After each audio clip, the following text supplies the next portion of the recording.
नमस्कार मेरे प्यारे दोस्तों, मैं आपका दोस्त शेफ़ DS मेहरा। पिछले अगर आप मेरी 10 वीडियो को देखोगे फ्रेंड्स, तो आपको सारी रेसिपीज़ मिलेगी जो मैंने आपके साथ शेयर की हुई है। मैंने आपको कई रेसिपी उसमें बताई हुई थी, लेकिन जो मेरी आज की जो मेरी वीडियो है दोस्तों, वो होम बेकरी के बारे में कि हम घर से किस तरह से होम बेकरी स्टार्ट कर सकते हैं। इसमें कुछ छोटे इक्विपमेंट और यूटेंसिल्स वगैरह बताए हुए हैं, जिससे हम यूटेंसिल्स का मतलब यही होता है दोस्तों, जिसमें छोटे छोटे आ जाते, जैसे स्पून आ जाती है, नाइफ़ आ जाती है, उस चीज़ को यूटेंसिल्स बोलते हैं। और इक्विपमेंट जितने भी अपने मशीन्स होते हैं तो इस चीज़ के लिए बोलते हैं। सो फ्रेंड्स, लेट्स स्टार्ट करते हैं।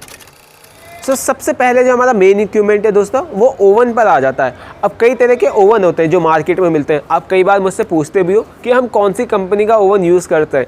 दोस्तों, कंपनी तो मैं आप पे छोड़ता हूँ कि कंपनी आप किस तरह से यूज़ करना चाहे, कोई भी कंपनी, क्योंकि अलग अलग तौर पे मार्केट में काफ़ी कंपनी है। आपके जहाँ इलाके में या फिर आपकी जगह देख लेना कि कौन सी किस तरह की कंपनी मिलती है। मैं आपको सिस्टम बता देता हूँ ओवन का, किस तरह से सिस्टम पर आपको लेना चाहिए। आपको 2 तरह के ओवन की ज़रूरत होगी जब भी आप बेकरी स्टार्ट करते हैं। यानी कि पहला, अगर आप सिंगल डेक ओवन पे उस चीज़ को अपनी बेकरी स्टार्ट कर सकते हैं। सिंगल डेक ओवन में ऐसा होता है कि 1 ट्रे 1 डेक ओवन, यानी कि उसमें 1 ट्रे आपकी बेकिंग हो जाती है, जिसमें आपके 2-3 तरह के स्पॉन्ज आप बेक करने के लिए डाल सकते हो फ्रेंड्स। और OTG सिस्टम में आप यूज़ कर सकते हो। OTG सिस्टम में भी अच्छा है, यानी कि आप जब उसे बेक करना चाहो तो 1 ट्रे ऊपर 2 ट्रे ऊपर, यानी कि उसमें एक बार में 2 ट्रे आप उसमें डाल सकते हो। बेकिंग के लिए OTG सिस्टम बहुत अच्छा होता है फ्रेंड्स। यानी कि जब भी आप बेकरी स्टार्ट कर रहे हो, तो सबसे पहले मैं आपको बोलूँगा कि आप OTG सिस्टम ले, लेकिन एक अच्छे लेवल पे ले। ये नहीं कि आपने स्टार्टिंग तौर पे ले लिया, वो थोड़े बहुत काम का नहीं चल रहा है। अगर आप एक छोटी सी बेकरी स्टार्ट कर रहे हैं, OTG सिस्टम ओवन आप ले सकते हो। काफ़ी अच्छे तौर पे वर्क करते हैं फ्रेंड्स। यानी कि जब उसके टेम्परेचर लगाते हो 180 पे 170 पे, सो उसमें काफ़ी अच्छी हीट भी आती है। सो उसमें ऐसा होता है 2 रॉडें लगी होती है, एक रॉड नीचे लगी रहती है, यानी 2 रॉडें नीचे लगी रहेगी, 2 रॉड ऊपर लगी रहेगी, जैसे हमारा डेक ओवन होता है ना फ्रेंड्स, उसी तरीके हमारा OTG सिस्टम भी वैसे ही काम करता है। सो वहाँ से आप अपने घर में होम बेकरी तौर पे स्टार्ट कर सकते हैं। और हाँ, अगर आप डेक ओवन में सिंगल लेना चाहें, सो वो भी बुरा नहीं है दोस्तों, वो भी बहुत अच्छे तरीके से काम करता है। यानी कि 1 डेक 1 ट्रे ओवन, यानी कि उसमें आप 1 ट्रे आराम से बेक कर सकते हैं, जिसमें आपके 2 से लेके 3 स्पॉन्ज आप एक साथ बेक कर सकते हैं फ्रेंड्स। मतलब मेरे कहने का सिंपल सा तरीका यही है कि अगर आप बिजनेस स्टार्ट कर रहे हैं होम के हिसाब से, सो आपको 2 चीज़ों पे लेना है, या फिर सिंगल डेक ओवन लेना या फिर OTG सिस्टम लेना। पहले कोशिश। फिर फ्रेंड्स, मैं आपको सेकंड इक्विपमेंट पे ले चलता हूँ। सेकंड इक्विपमेंट पे दोस्तों आपको लेना है पेलेंट्री मिक्सचर। जो आप पेलेंट्री मिक्सचर लोगे, ज़्यादा नहीं, उसकी 5 लीटर लेना, बस 5 से लेकर 10 लीटर तक लेना। उससे ज़्यादा बड़ा लेने की ज़रूरत नहीं है, क्योंकि आप होम बेकरी स्टार्ट कर रहे हो। अगर आप 10 लीटर लेते हो सो वो ज़्यादा अच्छा रह जाता है। यानी कि अगर आपकी क्रीम फैट नहीं हो, कुछ अगर आपको स्पॉन्ज लगाना हो, सो उस तौर पर काफ़ी अच्छा हो जाता है। आपका क्रीम भी फिट जाएगी। टी केक का मिक्सचर लगाना होगा, एगलेस पे लगाना होगा, कोई भी डेजर्ट वगैरह का लगाना होगा, स्पॉन्ज लगाना होगा, सो वहाँ पे उस चीज़ को काफ़ी मदद मिलेगी। काफ़ी तरह के प्रोडक्ट होते हैं जो बेक करने होते हैं। सो इसीलिए मैं आपको बोल रहा हूँ, एक 10 लीटर का मिनिमम तौर पे आप चाहे तो अपने लिए पेलेंट्री मिक्सचर ले सकते हैं फ्रेंड्स। और हाँ, अगर आपको लगता है कि हमें छोटा सा इक्विपमेंट चाहिए, सो एक हैंड ब्लेंडर आता है। उसमें दोस्तों ऐसा होता है, क्रीम फेंटने के लिए वो भी सही रहता है, वो भी आप यूज़ कर सकते हो। लेकिन एक पेलेंट्री मिक्सचर आपको लेना बहुत ज़रूरी हो जाता है, जिसमें आप टी केक हो जाए, ड्राई केक हो जाए, मफ़िन का मिक्सचर हो जाए, या फिर क्रीम फेंटना हो जाए, कोई भी डेजर्ट के लिए बनाना हो जाए, मूज़ वगैरह तैयार करना होता है, सो वो चीज़ वहाँ पर काम आती है पेलेंट्री मिक्सचर। और तीसरे नंबर पर फ्रेंड्स आपको लेना है फ्रिज, क्योंकि अगर आप ये सब चीज़ें यूज़ करें तो आपको पता है फ्रिज की बहुत हमें ज़रूरत पड़ेगी। क्योंकि हमारा जो प्रोडक्ट होता है दोस्तों, वो बहुत ही कोल्ड होता है, यानी कि वो ठंडी के लिए होता है। जैसे हमारी क्रीम हो जाए, कोई भी हमारा डेजर्ट हो जाए, मूज़ हो जाए, चॉकलेट हो जाए, जो भी हम यूज़ करते हैं वो चीज़ हमारी कोल्ड रहती है, जिससे कि हमारा स्टोरेज तौर पर उससे ज़्यादा दिक्कत नहीं होती, यानी कि हमारा जो प्रोडक्ट है वो ख़राब ना हो। सो हमारे ये 3 इक्विपमेंट है जो हमारे मेन इक्विपमेंट है फ्रेंड्स, जिस तरीका आप लेने के बाद एक छोटी सी अपनी बेकरी स्टार्ट कर सकते हैं। अब फ्रेंड्स, ये देख लीजिए, जो आपने इक्विपमेंट तो ले लें, लेकिन आप इस चीज़ पे क्या क्या चीज़ें बेक कर सकते हैं।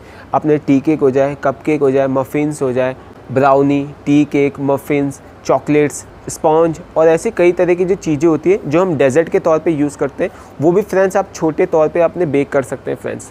वहाँ से आप एक बेकरी स्टार्ट कर सकते हैं अपने घर से, कि किस तरह से हम छोटे प्रोडक्ट को यूज़ करके आप एक मार्केट लेवल पर जा सकते हैं। लेकिन आपको स्टार्टिंग जो करनी है फ्रेंड्स, अपने घर से करनी है, छोटे छोटे इक्विपमेंट से करनी है, छोटे छोटे टूल से करनी है, जिससे कि हमें जब छोटा स्टेप लेते हैं फ्रेंड्स, तो हम जब बड़ा स्टेप ले रहे होते हैं तो उसमें ज़्यादा दिक्कत नहीं आती, क्योंकि हमने काफ़ी कुछ उससे चीज़ें सीखी हुई होती है। सो फ्रेंड्स बात कर लेते हैं यूटेंसिल्स पे। यूटेंसिल्स दोस्तों जो अपने छोटे छोटे चीज़ें होते हैं उस चीज़ को बोला जाता है। सो फ्रेंड्स जब भी हम बात करते हैं कपकेक के लिए तो हमें कपकेक के लिए कौन से चाहिए होते हैं, या फिर हमारे सिलिकॉन मोल्ड होते हैं। सिलिकॉन दोस्तों ऐसा होता है जब आप बेकिंग कर रहे होते हो सो वो चीज़ जलती नहीं है, सो उस चीज़ को सिलिकॉन बोला जाता है फ्रेंड्स। तो वो मोल्ड में भी तौर पर आते हैं, यानी कि जब आप मफिन्स का मोल्ड लोगे या फिर टी केक का मोल्ड लेते हो सो वहाँ पर भी दोस्तों आपको सिलिकॉन के मोल्ड मिल जाते हैं। अगर हम चॉकलेट की बात करते हैं तो दोस्तों उसमें कई तरह के चॉकलेट के मोल्ड आते हैं, जैसे चॉकलेट के लिए हार्ट शेप हो जाए, राउंड में हो जाए, या फिर फ्लावर शेप में हो जाए, या फिर बार टाइप में हो जाए। तो चॉकलेट के भी कई तरह यूटेंसिल्स में दोस्तों मोल्ड आते हैं जिसकी सहायता से हम कई डिज़ाइन के अपने चॉकलेट जो है तैयार कर सकते हैं। और अगर हम दूसरे तौर पे देखें जैसे ब्राउनी के लिए सो फ्रेंड्स वैसे ही दोस्तों ब्राउनी के भी मोल्ड आते हैं, कई तरह के उसमें भी मोल्ड मिलेंगे आपको, ट्रे भी मिलती है जिस तरह से आप ब्राउनी अगर चाहे अपना बेक कर सकते हैं, वो यूटेंसिल्स तौर पे भी आते हैं दोस्तों। और अगर आपको नॉर्मल तौर पे पता ही है, अगर आप स्पॉन्ज की बात करोगे तो कई तरह के उसमें रिंग आते हैं एसएस के, यानी कि स्टेनलेस स्टील के रिंग होते हैं जो कि दोस्तों आपके राउंड हो जाए, उसमें स्क्वायर में हो जाए, वो यानी कि मिक्सचर में डालने के काम आता है। जैसे आधे किलो का अगर आपको केक चाहिए होता है तो उसमें राउंड रिंग की ज़रूरत होती है। और स्क्वायर भी दोस्तों सेम चीज़ यही है, 1 kg हाफ kg के अगर आपको कुछ भी ड्राई केक टी केक तैयार करना हो सो उस चीज़ के लिए भी वही आते हैं। ये तो दोस्तों यूटेंसिल्स के बारे में था, लेकिन और कई तरह के यूटेंसिल्स आते हैं जो कि हमारे जो केक बनाने के लिए, मफिन्स बनाने के लिए, केक मिक्सचर बनाने के लिए तैयार किए जाते हैं। जैसे कि अपना टिन कटर हो जाए दोस्तों, अगर हमने कोई भी पाइनएप्पल टिन वगैरह खोलना तो वो चीज़ में भी काम आता है। ब्रेड नाइफ हो जाए जिससे हम ब्रेड वगैरह काटते हैं, या फिर स्पॉन्ज वगैरह काटते हैं, उस चीज़ के लिए भी काम आता है फ्रेंड्स। पैलेट नाइफ दोस्तों जब हम केक को राउंड कर रहे होते हैं सो हमारी वो फिनिशिंग के लिए तौर पर काम आता है। पेस्ट्री नाइफ दोस्तों हम जब पेस्ट्री को क्लीन कर रहे होते हैं, यानी कि उसमें जो उसमें बैंड लगा होता है इसलिए लगा होता है क्योंकि हम जब हाथ लगाएं पेस्ट्री से इसको बराबर करें सो आराम से क्लीन हो जाए, नीचे नहीं लगे। तो इसीलिए दोस्तों हम पेस्ट्री नाइफ का भी यूज़ कर सकते हैं। और कई तरह के नाइफ आते हैं जैसे शेफ नाइफ हो जाए, पीलर हो जाए, ग्रिलर हो जाए, तो इन चीज़ों का भी यूज़ होता है। मिक्सर ग्राइंडर हो जाए, रिंग भी हम यूज़ कर सकते हैं जो छोटे छोटे तौर पे होते हैं, चाहे डोनट के लिए हो जाए, कोई कुकीज़ के लिए हो जाए, डिज़ाइनिंग तौर पे हो जाए, सो वहाँ पे भी रिंग यूज़ करते हैं। पिज़्ज़ा कटर जैसे भी हम कोई तौर पे कटर यूज़ करते हैं दोस्तों पिज़्ज़ा के लिए, कई तरह के हम बेकिंग कर रहे होते हैं, हमें पिज़्ज़ा बनाना होता है या फिर कुछ तरह का डिज़ाइन देना होता है ब्रेडों के तौर पे, स्पॉन्ज के तौर पे, वहाँ पे दोस्तों हमें कटर की भी ज़रूरत होती है। और केक के लिए यूज़ करने के लिए दोस्तों हमें नोज़ल की ज़रूरत होती है। आप चाहे तो कई तरह के नोज़ल उसमें आता है, स्टार नोज़ल आता है, लीफ नोज़ल आता है, वो चीज़ हमें लेनी बहुत ज़रूरी हो जाती है क्योंकि नोज़ल दोस्तों अगर जब तक हम केक में डिज़ाइन नहीं देंगे तो मज़ा नहीं आता है। तो वहाँ पर दोस्तों हमें नोज़ल की ज़रूरत पड़ती है। और छोटे छोटे हमें बाउल की ज़रूरत होती है जो भी हम मिक्सचर के तौर पे यूज़ कर सकते हैं। कॉम्ब की ज़रूरत होती है दोस्तों, जो साइडों से हम अगर फिनिशिंग देखते हैं केक में सो हम कॉम्ब की सहायता से देते हैं, सो वो चीज़ भी हमें चाहिए होती है। और पाइपिंग बैग, केक स्टैंड, जब भी हम पाइपिंग कर रहे होते हैं नोज़ल की सहायता से तो हमें पाइपिंग बैग की ज़रूरत होती है।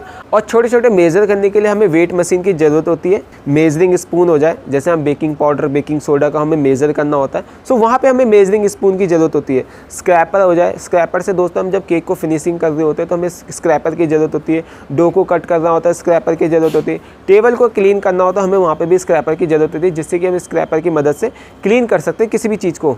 और क्रीम को स्मूथनेस करने के दोस्तों हम स्पैचुला भी देखते हैं, जैसे हमारा टी केक के लिए, मफिन्स के लिए स्पैचुला की ज़रूरत होती है। और कई तरह के और स्पैचुला भी आते हैं, जैसे वुडन स्पैचुला आते हैं, वुडन स्पून आते हैं, सो वहाँ पर भी उस चीज़ को भी ज़रूरत होती है कोई भी हमारा मिक्सचर तैयार करने के लिए। जैसे कि हम किसी की भी फीलिंग तैयार कर रहे होते हैं, जैसे एप्पल पाई की कर रहे होते हैं या आलमंड पाई के लिए कर रहे होते हैं, सो वहाँ पे भी हमें एक सॉस पैन और एक स्पैचुला की ज़रूरत होती है। ये छोटे छोटे कई टूल्स है फ्रेंड्स जो हमें ज़रूरत होती है यूटेंसिल्स के तौर पे भी, जो हम बेकरी स्टार्ट करने पे भी, होम बेकरी पे भी कई तरह के हमारे यूज़ हो जाते हैं। सो फ्रेंड्स ये तो थे हमारे यूटेंसिल्स, जिसमें मैंने आपको बताया कई इक्विपमेंट की हमें ज़रूरत पड़ती है, यूटेंसिल्स की ज़रूरत पड़ती है। अब हमारा बिज़नेस तो स्टार्ट हो गया है, लेकिन हमें मार्केटिंग भी चाहिए होती है कि हम मार्केटिंग किस तौर पे कर सकें। मार्केटिंग तो दोस्तों आपको पता ही है, कुछ हमारे सोशल मीडिया है, जैसे फेसबुक हो गया, व्हाट्सएप हो गया, इंस्टाग्राम हो गया, ये 3 तरह के दोस्तों हमारे सोशल मीडिया तो हो गए। सो इन 3 चीज़ों के अलावा भी हम कई और से मार्केटिंग स्टार्ट कर सकते हैं, जैसे हमारे स्विगी हो जाए, जोमेटो हो जाए, ये ऑनलाइन हम अपने प्रोडक्ट डाल सकते हैं। ये तो फ्रेंड्स मैंने आपको बताया ऑनलाइन मार्केटिंग के बारे में। अब मैं आपको प्रोडक्ट के बारे में भी कुछ छोटी सी नॉलेज दे देता हूँ। जैसे हम कई तरह के प्रोडक्ट यूज़ करते हैं क्रीम से रिलेटेड में। क्रीम में भी दोस्तों कई तरह के कंपनी आते हैं। एक आती है बहुत अच्छी कंपनी है रिच, जिसके हम क्रीम बनाते हैं दोस्तों केक के लिए। जब हम उसे केक के लिए टॉपिंग करनी होती है तो हम रिच क्रीम का यूज़ कर सकते हैं। और हाँ, अगर आप रिच भी यूज़ नहीं कर सकते तो उससे नीचे भी लेवल पर जा सकते हैं। उससे कई तरह के क्रीम आते हैं और भी, जैसे गुडरिच के नाम से भी आती है। गुडरिच भी एक अच्छा सा ब्रांड है दोस्तों। जिसकी मदद से दोस्तों आप गुडरिच की यूज़ करने के बाद आप केक में भी फिनिशिंग ला सकते हो। और फ्रेंड्स उसके तो हमारे एगलेस में भी मिक्सचर आते हैं, यानी कि आप टी केक लगाना चाहे, ब्राउनी बनाना चाहे, सो एगलेस का उसका प्रीमिक्स आता है, वो भी आप यूज़ कर सकते हो। अब जब एगलेस प्रीमिक्स की बात चल रही है, सो इसमें पिल्सबेरी कहाँ पीछे छूट सकता है, क्योंकि दोस्तों जो पिल्सबेरी है वो सबसे अच्छा ब्रांड माना गया है अभी तक, क्योंकि उसकी काफ़ी सारी मार्केटिंग है। अगर कोई भी किसी भी तौर पे 5 स्टार होटल में बोले, 4 स्टार होटल में बोले, कोई भी एगलेस के तौर पे हम यूज़ करते हैं, सो पिल्सबेरी सबसे नाम पहले आता है, क्योंकि उसका जो टेस्ट होता है दोस्तों बहुत ही अच्छा होता है। और अगर आप पिल्सबेरी नहीं भी यूज़ कर सकते तो वहाँ पे दोस्तों आप गुडरिच का प्रोडक्ट भी यूज़ कर सकते हैं, वो भी काफ़ी अच्छा होता है फ्रेंड्स। आई होप फ्रेंड्स ये मैंने छोटी सी आपको नॉलेज दी है होम बेकरी के बारे में, आपको पसंद आई होगी। पसंद आए तो वीडियो को कमेंट जरूर करना, और ऐसी बेकरी की नॉलेज और रेसिपी के लिए मेरे चैनल को सब्सक्राइब करना मत भूलना। फिर मिलेंगे नेक्स्ट किसी नॉलेज में। जय हिंद।